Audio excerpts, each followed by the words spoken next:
Esta es la historia de un niño ángel que voló hacia el cielo, vía Tanzania.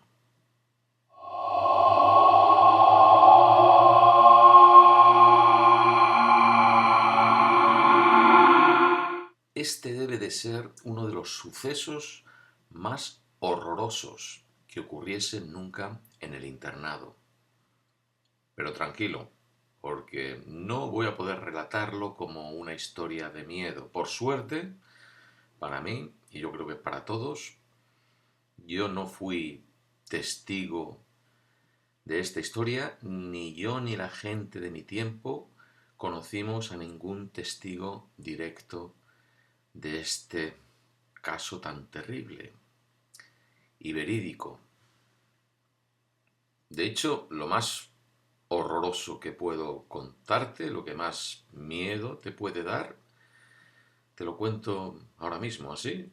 Si tienes que irte pronto a la cama hoy, lo haces. Uno de los mayores nos habló del espíritu del albino. Oíamos lo del espíritu del albino de cuando en cuando. Cada vez que alguno de los niños, muy ocasionalmente, entraba en el almacén y en las cámaras refrigeradoras, les decíamos: ¿qué? ¿Has visto el espíritu del albino? ¿Has visto el espíritu del albino? Y un niño mayor nos contó una vez de dónde venía eso. Resulta que en el pasado, bastantes años antes, en algún momento había el espíritu de un niño, el fantasma de un niño, que se presentaba a quienes entraban en una de las cámaras frigoríficas en particular. Eh, que había muchas, era un espacio muy grande del almacén, estas cámaras frigoríficas, y en una de ellas había una mesa metálica como de un matadero para cortar carne, y ahí, por lo visto, a quien entrase, pues se encontraba con este niño que estaba de pie, el fantasma de este niño de pie encima de esa mesa. Y lo veía todo el mundo que entraba, lo veían, nadie quería entrar, las chicas de servicio, monjas, e incluso soldados, algún niño, eh, siempre se encontraba con el fantasma de este niño que no hacía nada. Entrabas y ahí estaba, mirándote, según te movías, ibas a las estanterías a coger lo que tuvieses que coger y no hacía más que mirarte. Eh, Esto es lo que este chico mayor nos contó que había pasado eh, en los primeros años del internado. Cuando yo estaba, nadie vio el espíritu del albino, porque la parte, la cámara frigorífica donde estaba esa mesa ya estaba cerrada, no se utilizaba.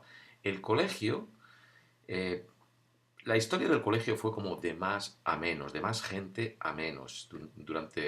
Cuando fue un hospital había bastante gente, cuando fue un internado había bastante gente, pero poco a poco pues los estudiantes fueron a menos, la congregación de monjas que cuidaba de los niños también fueron a menos, y después cuando acabó la dictadura pues el centro dejó de ser un internado y se vino a pique. Pero en un momento era un centro neurálgico del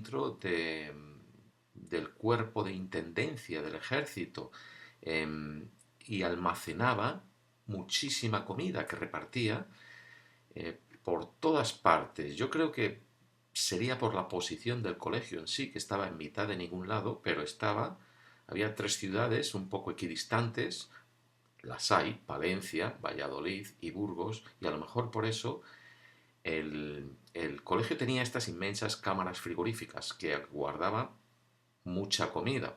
Daba de comer a mucha gente, porque entre niños, monjas, personal de servicio, soldados, había mucha gente allí, pero además, ya digo, repartía comida para otros cuarteles.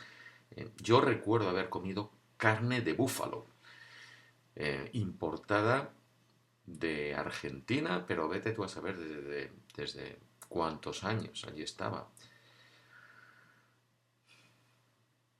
Cuando yo entré, cuando yo entré en el colegio, ya digo, la mayor parte de estas cámaras frigoríficas habían sido cerradas y entre ellas donde se suponía estaba el fantasma del niño albino, del niño ángel. Nadie llegó a verlo. Siempre preguntamos, ¿has visto el espíritu del niño albino? Porque no íbamos normalmente a esas cámaras frigoríficas, pero muy ocasionalmente, pues a lo mejor había un par de niños por la cocina y una monja le decía, venid conmigo y ayudarme aquí a sacar, que sea un saco de guisantes o zanahorias. eh, y muy ocasionalmente, yo nunca llegué a entrar en las cámaras frigoríficas, pues alguien entraba, pero entonces había todo tipo de variantes y de leyendas sobre el espíritu del niño albino, hasta que llegó el chico mayor y nos contó esto, pero tampoco sabíamos más. Supimos, sí, que sí había existido un niño albino, y esto fue, recuerdo, una tarde en un torreón con una monja muy mayor que podía haber ser testigo de los hechos, pero no nos contaba nada, pero sí, era una monja que llevaba ahí desde el principio y me acuerdo, pues ocasionalmente nos sentábamos con ella allí al sol que entraba por la galería en el torreón, nos sentábamos alrededor de ella y nos contaba historias. Y una vez le preguntamos, ¿ha existido un niño albino? Y nos dijo que sí, nos dijo que hubo un niño albino. Para el que no lo sepa, el albinismo es una condición en la que pierdes la pigmentación de la piel, los ojos y el pelo, pierdes la melanina y como consecuencia es como te ves blanco, te pierdes, el pelo es blanco, las cejas blancas eh, y bueno, si eres blanco tampoco se nota mucho. Se nota porque es un niño con el pelo blanco, pues dijo que sí, que había existido un niño albino y que era como un querubín, un angelito, todo el mundo le quería, era como la mascota del colegio, todas las monjas cuidaban de él, el cura era como que le apadrinaba, el cura local, pues le tenía siempre allí en la iglesia haciendo de todo, esto, lo otro, y entre las monjas nos dio la impresión que le tenían al niño eso, como un angelito. Dicen que tenía una voz también muy dulce, nos dijo la monja, y que cantaba en el coro, y vamos, había como dos esculturas en la capilla que nos parecían de tamaño real para nosotros que éramos niños, y tal como la monja nos contó del, del niño albino, nos lo imaginábamos pues como otra escultura allí en medio de la iglesia. Pero por lo visto todo el mundo le cuidaba, era una cosa como muy etérea, muy frágil y todo el mundo le tenía cariño hasta que de pronto desapareció. De la noche a la mañana desapareció y nadie supo qué había pasado. Y le preguntamos a la monja, ¿qué pasó? Y la monja nos dijo, "Oh, se lo llevó Dios, porque hay seres tan especiales que Dios los llama a su vera antes de tiempo. Era como un angelito, era un querubín, no pertenecía a este mundo, pertenecía al cielo, se lo llevó Dios. Y con eso nos quedamos. Si la monja sabía más, no nos lo contó. Em, y nunca supimos más. Pasamos por el internado. Digo supimos porque a veces me habéis preguntado y lo he dicho, hay gente con la que sigo en contacto, por eso cambio los nombres de las historias, no los lugares, pero sí los nombres. Y en este colegio, después cuando acabamos la primaria, la educación general básica de entonces, en este colegio, Colonia Infantil General Varela, localidad de Quintana del Puente, provincia de Palencia, España. Luego, muchos de nosotros continuamos en otro internado, la secundaria, Patronato Militar Virgen del Puerto, localidad Santoña, provincia de Santander.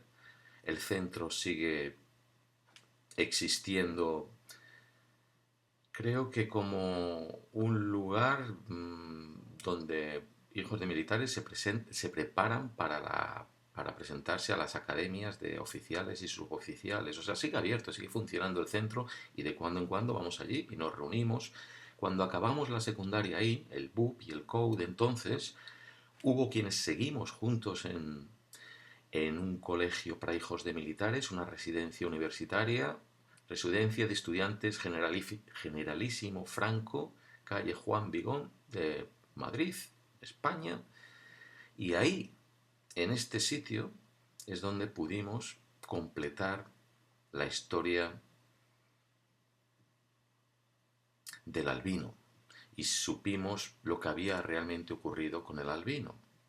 Un amigo con el que todavía estoy en contacto, ya estábamos en la universidad y en esta residencia de estudiantes en Madrid, teníamos una librería y una biblioteca, y me viene y me había unas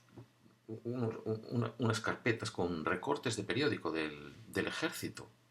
Y me viene y me dice, ¿tú te acuerdas del espíritu del albino, Chera? Digo, sí, hombre, no me voy a acordar. Bueno, ¿quieres saber lo que pasó con el albino? Sí, digo, existió, sí, sí, no, existió, tal como nos lo contó la monja, existió. Mira lo que pasó. Y me enseñó esta noticia, que es lo que pasó con el albino. Para empezar, es muy raro.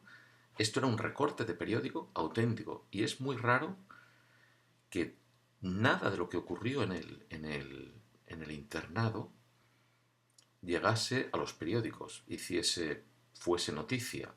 Y mira que ocurrieron cosas y asesinatos reales, pero poco llegó a los periódicos. ¿Por qué? Porque cuando yo estuve, al final de los 60, primeros de los 70, todavía era una dictadura.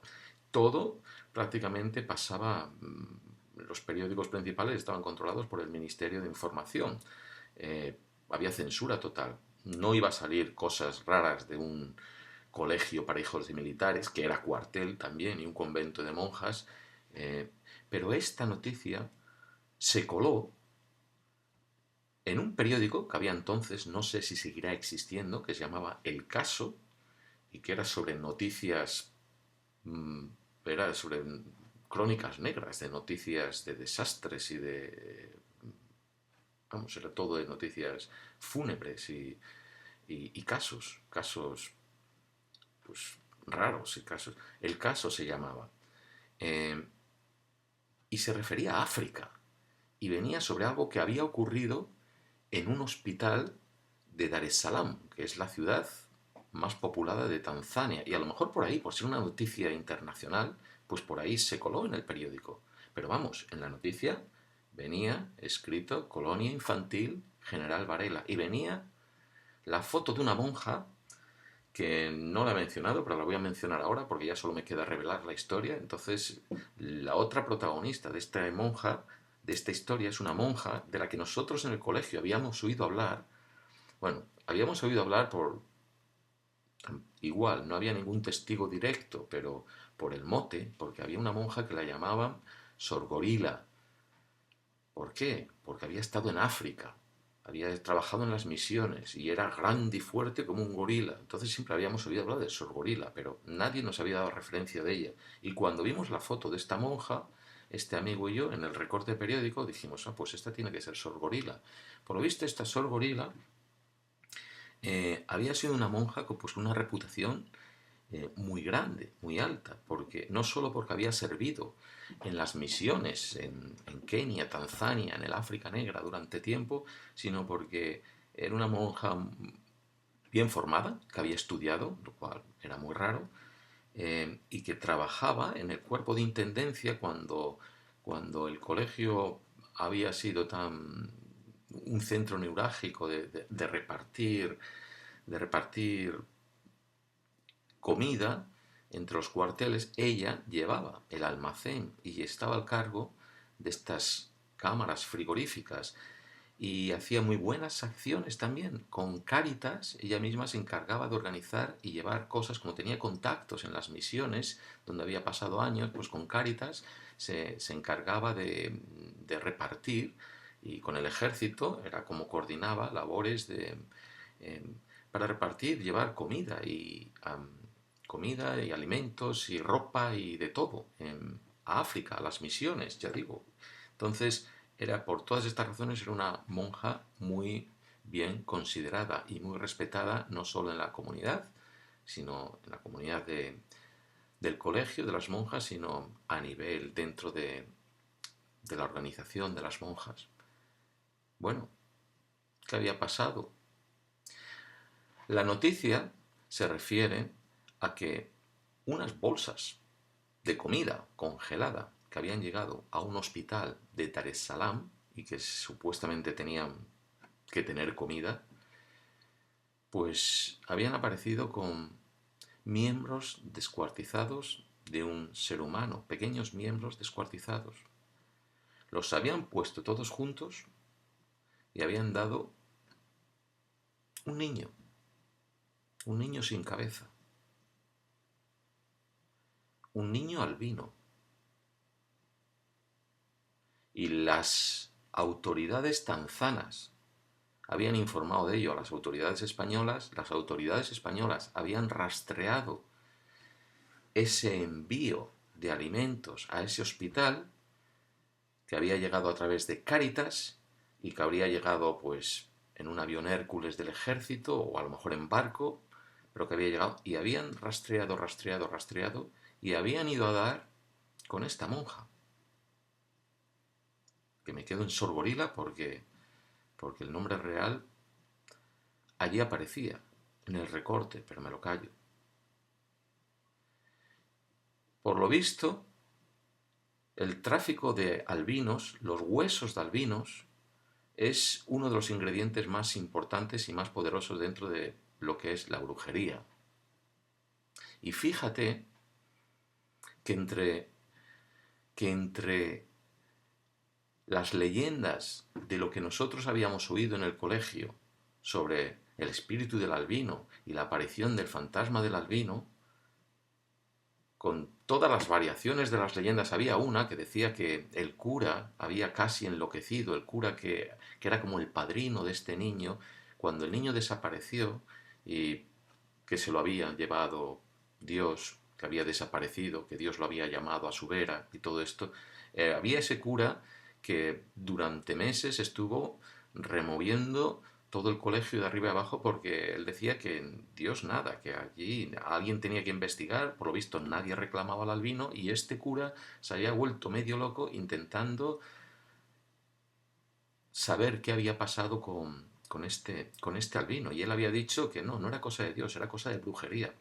Pues fíjate que sin tener ni idea y sin que nunca llegase a descubrir lo que pasó, a no ser que se enterarse también luego por el periódico, por la noticia, él había acertado, o había estado muy cerca, porque la razón por la que el albino había sido descuartizado y mandado a África es porque tanto Tanzania como Kenia, como hay estos países en el cual la brujería está muy desarrollada. Y el brazo, la mano, el brazo de un albino cuesta un dineral. Y un cuerpo entero cuesta una fortuna. Y es imposible detener ese tráfico porque, por lo visto, hasta el 90% de las autoridades, de la gente rica, de los poderosos, utilizan brujos.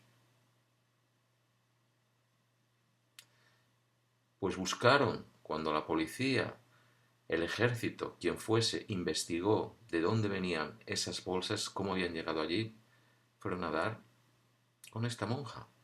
Y lo único que había fallado, o le había fallado a ella en su plan, sería el contacto, el enlace que hubiese tenido que recoger esas bolsas, no sé, en el aeropuerto, en el hospital. No las había recogido. Consecuente, había ido donde había ido el resto de la comida, fueron a parar. Y por eso dieron con ella. Esta monja había descuartizado al albino en esa misma mesa de industrial, de carnicería, en esa misma mesa donde se presentaba el espíritu del albino. Este niño había sido descuartizado y en el recorte de periódico lo ponía. Había durado en el colegio 5 meses. 5 meses nada más. Esta monja había percibido la oportunidad de hacer dinero con los huesos del albino. Y se había tomado esa oportunidad. Hasta la próxima.